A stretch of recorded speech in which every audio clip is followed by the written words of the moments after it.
స్వామి అప్పుడప్పుడు వేదాంత ధోరణిలో మాట్లాడుచుంటాడు, వేదోపనిషత్తుల సారము చెప్తుంటాడు.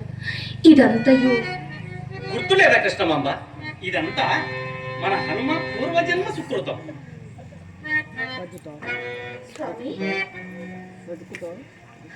రామయోగుల వారు బ్రహ్మచారులు కదా, అంటే మన హనుమ కూడా? ఏమో, నాకును అది సందేహమే. స్వామి మన కుమారుడు సంసారి కావాలని నా కోరిక, ఆశ.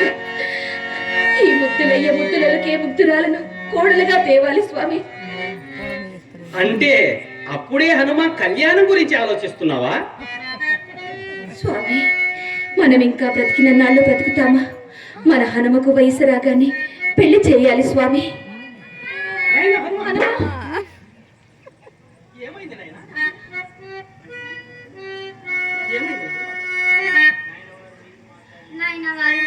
మీరు మాట్లాడినప్పుడు ఒక పదం వినపడినప్పుడు నా మీద కురడాకుసు జరిపించినట్టయినది. మేమేమి మాట్లాడుతుంది నాయన, నీ పెళ్లి గురించే కదా.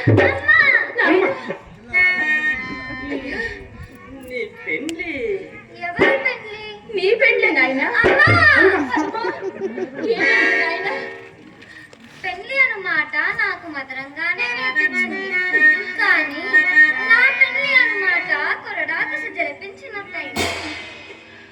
అంటే నువ్వు పెళ్లి చేసుకోవా నాయనా? పెళ్లి అనగానే కొంతమందికి పూలమాల వేసినట్టు అనుభూతి కలుగుతుంది, మరికొందరికి కొరడా దెబ్బ కలిగినట్టు అనిపిస్తుంది. నేను ఆ రెండవ తెగకు చెందిన వాడనను మీకు అర్థమై ఉంటుంది. హనుమ, ఏమిటి నేను అట్లంటున్నావు? అందరూ నీ మాదిరి అనుకుంటే ఈ లోకంలో పెళ్లిలకు ప్రాధాన్యత ఉంటుందా?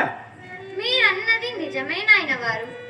కళ్యాణం జీవితానికి కమనీయ సోపానం, సంసార జీవితానికి చక్కని అనుప్రాసం.